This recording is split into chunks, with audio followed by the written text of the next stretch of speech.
وعلیکم السلام۔ الحمد لله رب العالمين والصلاة والسلام على سيد الأنبياء والمرسلين وعلى آله وأصحابه أجمعين، أما بعد، فأعوذ بالله من الشيطان الرجيم، بسم الله الرحمن الرحيم. وإن كان أصحاب الأيكة لظالمين فانتقمنا منهم وإنهما لبإمام مبين. صدق الله العلي العظيم وصدق رسوله النبي الكريم. بآواز بلند پڑھے الصلاة والسلام عليك يا رسول الله، الصلاة والسلام عليك يا رسول الله، الصلاة والسلام عليك يا حبيب الله، الصلاة والسلام عليك يا نبي الله،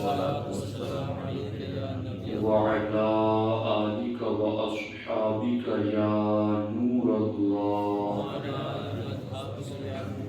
صلى الله تعالى عليك وسلم.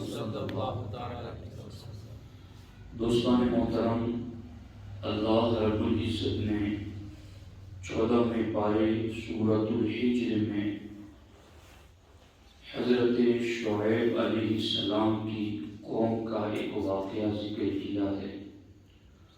اللہ رب العزت فرماتا ہے وَإِن كَانَ أَصْحَابُ الْأَيْكَةِ لَظَالِمِينَ، اور بے شک جھاڑی والے ضرور ظالم تھے. ایکا یہ عربی میں گھنے باغ کو کہتے ہیں، بالکل پھلوں سے پھولوں سے لدا ہوا ایسے باغ کو عربی میں ایکا کہتے ہیں. چونکہ یہ قوم ایسی بستی میں آباد تھی جس بستی میں گھنے درخت تھے اور وہ بستی بالکل پھلوں سے اور پھولوں سے مالا مال تھی. اللہ رب العزت فرماتا ہے وہ ظالم تھے. فانتقمنا منہم، تو ہم نے ان سے بدلہ لیا. وَإِنَّهُمَا لَبِإِمَامٍ مُبِينٍ، اور بے شک وہ دونوں بستیاں کھلے راستے پر پڑتی ہیں. یہ دونوں بستیاں کون سی تھی؟ تو اس حوالے سے تفسیر میں لکھا گیا کہ وہ دونوں بستیاں مدین اور اصحاب الایکہ، یہ دونوں بستیاں تھیں. اور یہ دونوں بستیاں حجاز سے فلسطین کی طرف جاتے ہوئے، شام کی طرف جاتے ہوئے راستے میں یہ دونوں بستیاں پڑتی تھی. تو اللہ تعالیٰ نے مکے کے رہنے والوں کو کہا ہے مکے والوں، تم مکے سے شام اور فلسطین آتے جاتے رہتے ہو، تو ذرا کبھی مدین والی بستی کو بھی دیکھ لینا، ذرا کبھی اصحاب الایکہ جھاڑیوں والوں کا انجام بھی دیکھ لینا. کیا ان کا انجام ہوا اور انہوں نے کیا کیا تھا؟ قرآن کی آیت اور ترجمہ.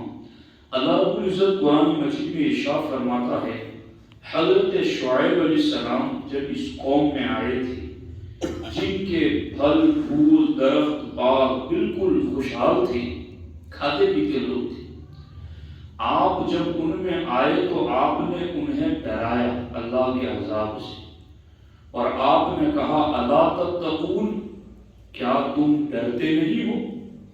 انی لکم رسول امین، میں تمہارے لیے امانت دار رسول بن کر آیا. فاتقوا اللہ واطیعونی، اللہ سے ڈرو اور میرا حکم مانو. آپ نے انہیں یہ بتایا اور ارشاد فرمایا وما اسألکم علیہ من اجر ان اجری الا علی رب العالمین. اور ہاں یہ بھی سمجھ لینا کہ میں یہ جو تمہیں اللہ کی راہ کی طرف بلاتا ہوں، تمہیں اللہ کا خوف دلاتا ہوں، تمہیں اللہ کا اور میرا حکم ماننے کے لیے جو کہتا ہوں، تو اس پر میں تم سے کوئی اجرت نہیں مانگتا، اس پر میں تم سے کوئی بدلہ نہیں مانگتا کہ تم میرا حکم مانو گے، میری پیروی کرو گے تو تمہیں مجھے کچھ دینا ہے. نہیں، میرا اجر تو رب العالمین کی بارگاہ میں ہے، مجھے تجھ سے کچھ نہیں چاہیے. آپ نے فرمایا وَأَوْفُوا الْكَيْلَ، ارشاد فرماتے ہیں کہ تمہاری ڈیوٹی یہ ہے وَأَوْفُوا الْكَيْلَ کہ تم ناپ پورا کرو، جو چیزیں ناپ کر دینے کی ہوتی ہیں تو ناپ پورا کرو، اس میں گھٹا کر مت دو۔ وَلَا تَكُونُوا مِنَ الْمُخْسِرِينَ، اور اس میں گھٹانے والے مت بنو، ناپ بھرو تو پورا بھر کے دو۔ وَزِنُوا بِالْقِسْطَاسِ الْمُسْتَقِيمِ، اور سیدھی ترازو سے تولو، ڈنڈی نہ مارو۔ وَاتَّقُوا اللَّهَ الَّذِي خَلَقَكُمْ وَالْجِبِلَّةَ الْأَوَّلِينَ، اور ڈرو اس رب سے جس نے تمہیں بھی پیدا کیا اور اگلوں کو بھی پیدا کیا، اس رب سے ڈرو۔ اب اللہ کے نبی نے انہیں نصیحت کی، انہیں سمجھایا۔ کیا سمجھایا؟ اللہ سے ڈرو، میرا حکم مانو، میں تمہارے لیے امانت دار رسول بن کر آیا اور میں تم سے کوئی اجرت نہیں مانگتا، اور میرا حکم یہ مانو کہ تم اوفوا الکیل، ناپ پورا بھر کر کے دو، ولا تکونوا من المخسرین، اور ناپ گھٹانے والے مت بنو۔ اور میں تمہیں کہتا ہوں وزنوا بالقسطاس المستقیم، کہ ترازو سیدھا تولا کرو۔ ولا تبخسوا الناس اشیاءهم، اور چیزوں کو اللہ اکبر کم کر کے نہ دو۔ اگر یوں کرو گے کہ تم ٹھیک تولو گے بھی، ٹھیک وزن نہیں کرو گے، اور تم ناپ تول میں کمی کر کے بیچو گے، وَلَا تَعْثَوْا فِي الْأَرْضِ مُفْسِدِينَ، تو زمین میں فساد نہ مچاؤ۔ اگر یوں کرو گے تو زمین میں فساد پیدا ہوگا۔ اس سے کیا پتہ چلا؟ لوگ یہ سمجھتے ہیں کہ ہم کمی کر دیں، گھٹا دیں، اور ہم جس طرح سے چاہیں ناپ تول کریں، اپنا دنیا کا فائدہ اٹھا لیں، مگر قرآن کہتا ہے اگر یوں کرو گے تو زمین میں فساد کے تم ہی ذمہ دار ہو، تم ہی وہ گناہ کر رہے ہو جس کی وجہ سے زمین پر فساد پیدا ہو رہا ہے۔ اب جب یہ ساری نصیحتیں کر دی نا، تو اب اس قوم کا جواب کیا تھا نبی کے سامنے، اور پھر آج کی قوم کا بھی جواب سننا کہ آج بھی جب قرآن و سنت کی بات کی جاتی ہے تو قوم میں سے الا ماشاءاللہ کئی لوگوں کے جو جوابات ہوتے ہیں، قرآن کی ان آیتوں کا ترجمہ وہ لوگ سنیں اور ڈریں کہ وہ کافروں والی بولیاں بول رہے ہیں۔ جو نبیوں کے سامنے کافر بولا کرتے تھے وہ بولی بول رہے ہیں۔ قرآن تو پڑھو کہ قرآن کہہ کیا رہا ہے۔ جب انہوں نے اللہ کے نبی نے انہیں ڈرایا تو انہوں نے کہا قالوا، بول پڑے قوم کے لوگ جنہیں آپ نصیحت کر رہے، انما انت من المسحرین، کہ آپ تو جادو آپ پر تو ہو چکا ہے، آپ تو مسحور ہیں۔ انما انت من المسحرین، کہ تم تو نہیں مگر تمہاری یہ ہے کہ تم پر تو جادو ہوا ہے، یعنی تم یہ جو باتیں ہمیں بتا رہے ہو، اللہ سے ڈرو، میرا حکم مانو، ناپ تول ٹھیک کرو، گھٹا کر کے نہ دیا کرو، زمین میں فساد نہ پھیلاؤ، تو یہ جو تمہاری بولیاں ہیں یہ تو تم جادو میں مبتلا ہو۔ اللہ کے نبی کو معاذ اللہ انہوں نے اس طرح کہا۔ اور دوسری بات انہوں نے یہ کی وَمَا أَنْتَ إِلَّا بَشَرٌ مِثْلُنَا، اور تم تو نہیں مگر ہم جیسے آدمی، ہم تمہاری کیوں مانیں، تم ہی تو ہمارے جیسے ہی تو۔ اور تیسری بات انہوں نے کی وَإِنَّ ظُنُّكَ لَمِنَ الْكَاذِبِينَ، اللہ اکبر، بے شک ہم تمہیں معاذ اللہ جھوٹا سمجھتے ہیں۔ یہ دیکھو، آج اگر آپ کوئی حرام کاری سے، غلط طریقے سے کوئی کام کر رہا ہے اور اس کی روزی روٹی اور اس کی ترقی اسی میں لگی ہوئی ہے، اور کوئی عالم آج اسے سمجھا کر دے گی، اسے یہ کہیں کہ اللہ سے ڈرو، اطاعت کرو اللہ رسول کی، اور نام تول میں کمی مت کرو، ظلم مت کرو، زمین میں فساد مت مچاؤ، وہی لفظ بول دے اس کے سامنے جو قرآن میں اللہ نے کہے، تو میں سمجھتا ہوں کئی ایسے شقی القلب اور محروم لوگ آپ کو نظر آئیں گے کہ ان کی وہ بولیاں ہوگی جو قرآن میں کافروں کی بولی ہیں۔ وہ یہ کہ یار تم بھی تو ہماری طرح ہو، ہمیں کیوں روک رہے ہیں؟ یار تم تو سوسائٹی کے کوئی الگ ہی آدمی ہے، تم پر کوئی جادو ہو گیا ہے کیا اس طرح کی باتیں کرتے؟ ہم تمہاری کیسے بات مان لے یار، ہم تو تجھے جھوٹا مانتے ہیں۔ اب جب اس طرح کی باتیں ان لوگوں نے کی نا اللہ کے نبی سے، پھر وہ بے باک بھی تھے۔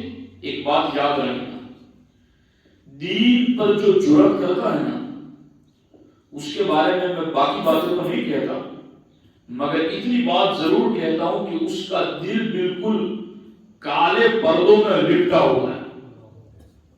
میں اور آگے والی باتیں تو نہیں کرتا کہ دین پر جرأت کرنے والا کون ہوتا ہے، مگر اتنی بات قرآن کی آیات اور احادیث طیبہ کی روشنی میں کنفرم ہے کہ دین پر اگر کوئی جرأت کرتا ہے، دین کے خلاف کوئی بے باکی کرتا ہے، تو سمجھ جاؤ قلوبہم غلف، ان کے دل پردوں میں لپٹے ہوئے، ان کو کچھ پتہ ہی نہیں۔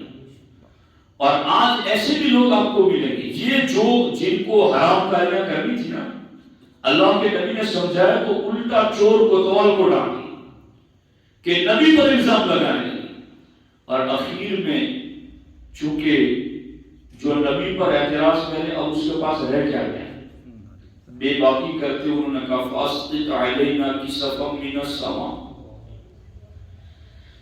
ہم پر آسمان کا ٹکڑا اتار کیوں نہیں دیتی، یعنی آسمان سے ہم پر عذاب کیوں نہیں اتار دیتا اگر آپ سچے نبی ہیں۔ کتنی جرأت اور کتنی بے باکی۔ آج لوگ کہتے ہیں نا مولانا ہمیں مت سمجھاؤ، آپ کو ہماری خبر میں سونے آنا ہے، یہ وہی لفظ ہے، یہ اسی معنی میں کہ اگر آپ سچے ہیں، آپ ہماری طرح نہیں ہیں، اور آپ ہمیں نصیحتیں کر رہے ہیں تو آسمان سے عذاب بھی نہیں لے آتے ہمارے لیے۔ اللہ تعالیٰ قرآن میں ارشاد فرماتا ہے، حضرت شعیب علیہ السلام نے کہا ربی اعلم بما تعملون، میرا رب تمہارے کرتوتوں کو خوب جانتا ہے جی۔ اور یہ تعلمون یہی بتا رہا ہے کہ اب وہ دے گا بدلہ۔ جب انہوں نے یہ کیا تو اب عذاب کیسے آیا؟ قرآن مجید میں ہے اللہ تعالیٰ نے ان لوگوں پر جہنم کا ایک دروازہ کھول دیا جس سے پوری آبادی میں شدید گرمی اور لو کی حرارت اور تپش پھیل گئی، بستی والوں کا دم گھٹنے لگا، تو وہ لوگ اپنے گھروں میں گھسنے لگے، اپنے اوپر پانی کا چھڑکاؤ کرنے لگے، مگر پانی اور سایہ سے انہیں کوئی چین اور سکون نہیں آ رہا تھا، اتنی گرمی ہو گئی، اور گرمی کی تپش سے ان کے بدن جھلسنے لگی۔ پھر اللہ تعالیٰ نے ایک بدلی بھیجی، اللہ اکبر، جو بدلی شامیانے کی طرح تھی، یعنی سایہ دار تھی، اس بدلی کے نیچے سایہ تھا، وہ پوری بستی پر چھا گئی، اس کے اندر ٹھنڈک اور دل کو خوش کرنے والی ہوا تھی۔ یہ دیکھ کر لوگ گھروں سے نکل کر اس بدلی کے شامیانے نیچے آ گئے۔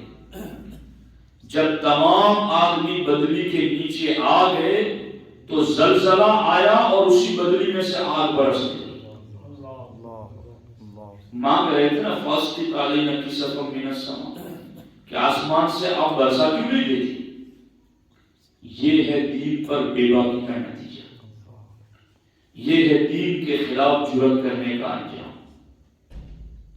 کوئی دین پر عمل نہیں کرتا یہ بھی محروم ہے، مگر اس سے بڑا بدبخت وہ ہے جو دین کے خلاف بکواس کرتا ہے، دین کے خلاف زبان کھولتا ہے۔ یہ ہے انجام۔ انہیں ٹھنڈا بادل بھیج کر بلایا کہ آ جاؤ نیچے، اس میں بہت کچھ ہے، علماء کرام اس کو سمجھ سکتے کہ کبھی بلایا جا سکتا ہے جو مجرموں کو بھی ٹھنڈی جگہ پر، آؤ تمہیں یہاں بلا کر کے پھر اسی میں سے آگ برسائے، تو مجرم اس کو اپنے لیے خیر نہ سمجھے کہ ہم نے تو جرموں کی ہمالیہ کھڑے کر دی اور ہمارے لیے تو عیش ہی عیش ہے، وہی عیش تمہارے لیے آگ بن جائے گی۔ یہ قرآن کہہ رہا ہے، اس لیے دین کے خلاف جرات نہ کی جائے۔ اب آپ دیکھیں ان لوگوں نے جب یہ سرکشی کرتے ہوئے کہا تھا، جب وہ آگ برسی تو ساری کی ساری بستی والے ٹڈیوں کی طرح تڑپ تڑپ کر جل گئے اور سارے اپنی سرکشی کی وجہ سے ختم ہو گئے۔ تو یہ چیز یہ بتا رہی ہے، اللہ کے رسول علیہ السلام نے قرآن کی یہ آیتیں پڑھ کر اس کا یہ مفہوم سمجھا کر مکے والوں کو کہا، مکے والوں روز شام اور فلسطین جاتے ہو، بیچ میں پڑی ہوئی اس بستی کو نہیں دیکھتے؟